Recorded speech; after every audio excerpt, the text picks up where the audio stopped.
अस्सलामुअलैकुम, मैं हूं मोहम्मद उस्मान। वीवर्स, आज के दिन हमने बात करनी है हाइपोथेसिस की मुख्तलिफ टाइप्स के हवाले से, जिसमें हमने एग्जैक्ट और इनएग्जैक्ट हाइपोथेसिस की बात करेंगे, इसको समझेंगे कि क्या है।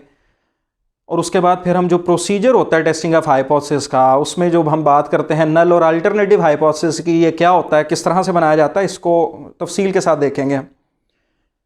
प्रीवियस वीडियोस में जब हमने बात की थी टेस्टिंग ऑफ हाइपोथेसिस के प्रोसीजर की, इसमें हमने हाइपोथेसिस को डिफाइन किया था और फिर हमने जिक्र किया कि एक ऐसी अजम्पशन जो पॉपुलेशन के अननोन पैरामीटर के बारे में बनाई जाए, ये स्टैटिस्टिकल हाइपोथेसिस है।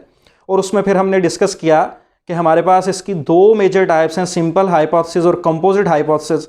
सिंपल क्या है? एक ऐसा हाइपोथेसिस जिसको देख के पॉपुलेशन डिस्ट्रीब्यूशन का एग्जैक्ट पता चल जाए कि क्या है, ये हमारे पास सिंपल हाइपोथेसिस कहलाता है। फॉर एग्जांपल, हमें पॉपुलेशन वेरिएंस गिवन है और हम मीन के बारे में कोई स्टेटमेंट बना लेते हैं, अजम्पशन बना लेते हैं, हाइपोथेसिस बना लेते हैं कि ये बराबर है 10 के।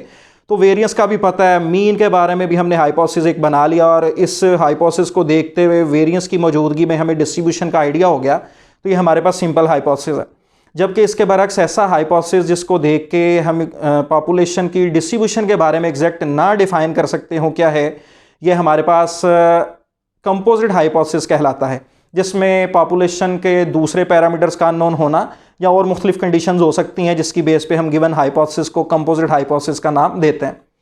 इसके अलावा मुख्तलिफ टर्म्स आती हैं हाइपोथेसिस के हवाले से, जिसमें एग्जैक्ट या इनएग्जैक्ट हाइपोथेसिस की बात भी की जाती है। तो लिहाजा एग्जैक्ट और इनएग्जैक्ट हाइपोथेसिस कहा किसे जाता है? एग्जैक्ट हाइपोथेसिस नाम से ही जाहिर है जो बिल्कुल एग्जैक्ट हो जाए। इन सिंपल अगर आप कह सकते हैं कि हमारे पास इक्वलिटी की फॉर्म में जो हमने हाइपोथेसिस बनाया हुआ म्यू बराबर है 10 के, पॉपुलेशन मीन के बारे में जो अननोन है उसके बारे में हम एक अजम्पशन बना लेते हैं, हाइपोथेसिस बना लेते हैं म्यू बराबर 10 के, तो ये एग्जैक्ट हाइपोथेसिस है। लेकिन अगर मैं बनाता हूँ म्यू ग्रेटर और इक्वल टू 10, फिर ये जो हाइपोथेसिस होगा ये इनएग्जैक्ट होगा, ये एग्जैक्ट हाइपोथेसिस नहीं कहलाएगा। एक बात तो ये बड़ी आसान सी क्लियर हो गई। अच्छा, मैंने सिंपल हाइपोथेसिस को डिफाइन करते हुए भी यही एग्जांपल ली थी, म्यू बराबर है 10 के। अब भी मैं म्यू बराबर है 10 को एग्जैक्ट हाइपोथेसिस कह रहा हूं। तो ये बात याद रखनी है कि सिंपल हाइपोथेसिस जो है वो हमेशा एग्जैक्ट हाइपोथेसिस भी होता है। हाँ, अगर कोई एग्जैक्ट हाइपोथेसिस हमें पता चल गया ये हाइपोथेसिस जो है ये एग्जैक्ट है, ये जरूरी नहीं कि वो सिंपल भी हो, क्योंकि बाकी पैरामीटर्स नोन है या नहीं, और बाकी सिर्फ इसी एग्जैक्ट हाइपोथेसिस की बेस पे हम मुकम्मल पॉपुलेशन डिस्ट्रीब्यूशन को डिफाइन भी कर सकते हैं, उसके बारे में जान भी सकते हैं या नहीं, पता भी चल रहा है हमें या नहीं, वो एक अलग इशू है। अगर तो कंप्लीट डिस्ट्रीब्यूशन के बारे में आइडिया हो सकता है, बाकी पैरामीटर्स गिवन है, तो फिर तो हम कहेंगे कि ये सिंपल भी है। अदरवाइज एग्जैक्ट हाइपोथेसिस का सिंपल होना जरूरी नहीं है। हाँ, हर सिंपल हाइपोथेसिस जो है वो एग्जैक्ट होता है।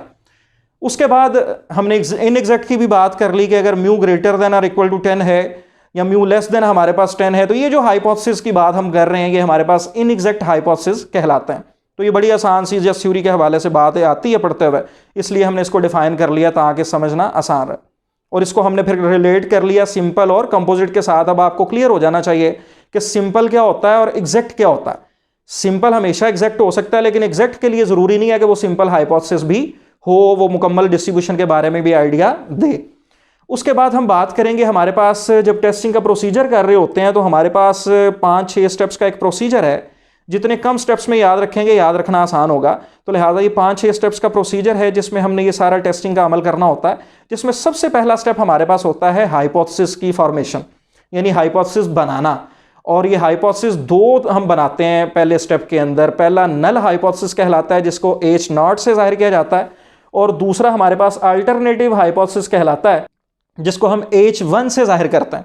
H की बेस में 1 लिखा जाता है, जिस तरह यहाँ पे नॉट लिखा हुआ। तो लिहाजा जो नल हाइपोथेसिस है, सबसे पहले इस पे बात करेंगे कि नल हाइपोथेसिस है क्या।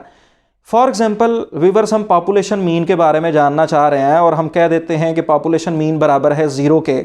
ये मैं एक स्टेटमेंट बना लेता हूँ सबसे पहले, ये नल हाइपोथेसिस कहलाएगा। अच्छा, ये स्टेटमेंट जब भी हम बनाते हैं, कोई भी अजम्पशन बनाते हैं पॉपुलेशन पैरामीटर के बारे में, ये हमने गिवन सैंपल को देखते हुए, मुख्तलिफ कंडीशंस को देखते हुए फिर ही हमने एक अजम्पशन बनानी होती है, बड़ी नपी तुली सोच समझ के, और फिर उसको चेक करना होता है प्रोसीजर के जरिए कि आया कि ये जो हमने बनाई है स्टेटमेंट, जो अजम्पशन बनाई है, आया कि ये ठीक है या नहीं। तो ये जो एक हमने गिवन इंफॉर्मेशन को देखते हुए, एक प्रोसीजर को फॉलो करते हुए हमने ये जो एक स्टेटमेंट बनाई है, एक अजम्पशन बनाई है about the unknown value of population parameter, ये हमारे पास नल हाइपोथेसिस कहलाता है।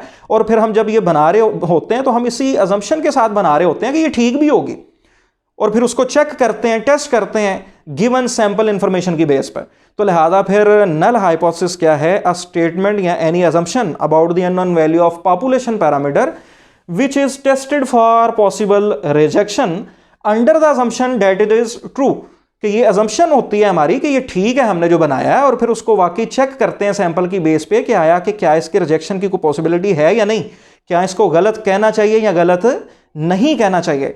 तो लिहाजा ये जो स्टेटमेंट होगी जो हम सबसे पहले बनाएंगे, जिसको H नॉट से जाहिर करेंगे, ये नल हाइपोथेसिस कहलाएगा। इसको न्यूमेरिकली जब हम हाइपोथेसिस बनाते हैं, अक्सर औकात न्यूमेरिकल वैल्यूज में बनाना पड़ता है, अक्सर औकात हम स्टेटमेंट्स की सूरत में बना सकते हैं जिस तरह एसोसिएशन में हम बनाते हैं।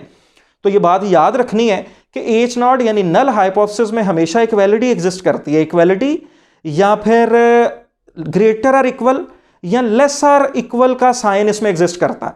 सिर्फ लेस देन, सिर्फ ग्रेटर देन या नॉट इक्वल का साइन H नॉट के अंदर एग्जिस्ट नहीं करता। स्टेटमेंट पढ़ते हुए अगर तो राइटर ने कहा हुआ है कि चेक करें कि पॉपुलेशन मीन एटलीस्ट 10 है, इसका मतलब है कि म्यू एटलीस्ट का मतलब क्या होता है? 10 या 10 से ज्यादा, यानी ग्रेटर और इक्वल टू 10 को हमने टेस्ट करना है। तो इट मीन्स के राइटर ने हमें ये नल हाइपोथेसिस दिया। अगर राइटर ने कहा कि म्यू इक्वल टू 50 को टेस्ट करेंगे, पॉपुलेशन मीन 50 है, it means mu equal to 50 की बात हो रही है, तो ये भी इसका मतलब है नल हाइपोथेसिस हमें दिया हुआ। लेकिन अगर राइटर ने कहा हुआ है कि mu population mean is less than 20, इसको टेस्ट किया जाए, तो it means mu less than 20 को टेस्ट करना है। तो ये इसका मतलब हुआ कि क्वेश्चन में फिर हमें नल नहीं बल्कि अल्टरनेटिव गिवन है। ये बात याद रखनी है बनाते हुए कि H नॉट के अंदर या इक्वल का साइन आता है या ग्रेटर और इक्वल या फिर लेस और इक्वल, जबकि H1 में हम नॉट इक्वल, सिर्फ लेस देन या सिर्फ ग्रेटर देन का साइन यूज करते हैं। और क्वेश्चंस को सॉल्व करते हुए स्टेटमेंट में जरूरी नहीं कि हमेशा नल दिया हो, हमें अल्टरनेटिव हाइपोथेसिस भी दिया हो सकता है। अगर तो हमारे पास ऐसी स्टेटमेंट टेस्ट करने को राइटर ने कहा हुआ है जिसमें इक्वल, लेस और इक्वल, ग्रेटर और इक्वल की बात हो रही है, तो इट मीन्स के नल हाइपोथेसिस हमें सवाल में दिया हुआ है। फिर हम अल्टरनेटिव उसके अपोजिट बना लेंगे। ये दोनों अपोजिट स्टेटमेंट्स होती हैं, नल और अल्टरनेटिव। और अगर हमारे पास राइटर ने जो हमें स्टेटमेंट दी हुई है वो हमारे पास गिवन है सिर्फ लेस की फॉर्म में या सिर्फ ग्रेटर की फॉर्म में या नॉट इक्वल की फॉर्म में, जिसको हमने टेस्ट करना है राइटर के कहने के मुताबिक, तो फिर हम कहेंगे कि इसका मतलब ये हुआ कि हमें क्वेश्चन के अंदर जो अजम्पशन गिवन है, जो स्टेटमेंट गिवन है, हाइपोथेसिस गिवन है, वो अल्टरनेटिव गिवन है। तो लिहाजा उसके अपोजिट फिर हम नल हाइपोथेसिस खुद से बना लेंगे। तो लिहाजा दोनों में से कोई एक स्टेटमेंट दी होगी क्वेश्चन में, उसका इशारा दिया होगा, दूसरी स्टेटमेंट हम उसके अपोजिट बनाएंगे। ये बिल्कुल अपोजिट स्टेटमेंट्स होती हैं। अभी हमने बात कर ली कि नल हाइपोथेसिस जिसको H नॉट से जाहिर किया जाता है, any assumption about the unknown value of population parameter which is tested for possible rejection under the assumption that it is true, ये हमारे पास नल हाइपोथेसिस है। और अगर हम एक नल हाइपोथेसिस बनाते हैं और फिर प्रोसीजर को फॉलो करते हुए जो टेस्टिंग का है हमें ये पता चलता है कि ये तो गलत है, तो फिर हमें उसके बरक्स भी कोई ना कोई स्टेटमेंट ऐसी पास बना के फिर रखनी चाहिए ना जिसको सही कह सकें। अगर तो नल हाइपोथेसिस गलत साबित हो जाता है तो फिर क्या करें? कोई ना कोई ऐसी स्टेटमेंट अपोजिट हमारे पास मौजूद होनी चाहिए कि फिर जो जिसके बारे में हम कह सकें कि ये जो गलत हुआ है इसका मतलब है कि ये स्टेटमेंट फिर सही है, इस तरह की होगी पॉपुलेशन की डिस्ट्रीब्यूशन या उसका पैरामीटर। तो लिहाजा हमारे पास फिर नल हाइपोथेसिस के रिजेक्ट हो जाने की सूरत में वो स्टेटमेंट जो उसके अपोजिट हो, यानी जिसको फिर हम सही कह सकें, वो हमारे पास अल्टरनेटिव हाइपोथेसिस कहलाता है। तो लिहाजा which is accepted when H naught is rejected, यानी when null hypothesis is rejected. तो लिहाजा a statement which is accepted when H naught is rejected, ये हमारे पास अल्टरनेटिव हाइपोथेसिस कहलाएगा जिसको H1 से जाहिर करेंगे। तो लिहाजा अब हम प्रोसीजर की तरफ आ रहे हैं जी टेस्टिंग को समझने के लिए। तो लिहाजा ये प्रोसीजर में हमने पहला स्टेप जो हाइपोथेसिस का है इसको कंप्लीट कर लिया, हमने थ्योरी के बारे में बात कर ली, और इसमें प्रोसीजर में हमने जो हाइपोथेसिस बनाना है वो दो होते हैं। पहले हमेशा नल लिखा जाता है जिसको H नॉट से, और बाद में हमेशा H1 यानी अल्टरनेटिव हाइपोथेसिस लिखा जाता है। H नॉट में अगर हम लिख रहे हैं न्यूमेरिकली तो फिर हमारे पास इक्वालिटी या फिर ग्रेटर और इक्वल या नॉट इक्वल की बात होगी। H1 अल्टरनेटिव के अंदर नॉट इक्वल या फिर हमारे पास सिर्फ लेस देन या सिर्फ ग्रेटर देन की बात होगी, जबकि H नॉट के अंदर हमने इसके अपोजिट कहा कि सिर्फ इक्वल, ग्रेटर और इक्वल या लेस और इक्वल आता है, और H1 के अंदर सिर्फ लेस, सिर्फ ग्रेटर या नॉट इक्वल का साइन।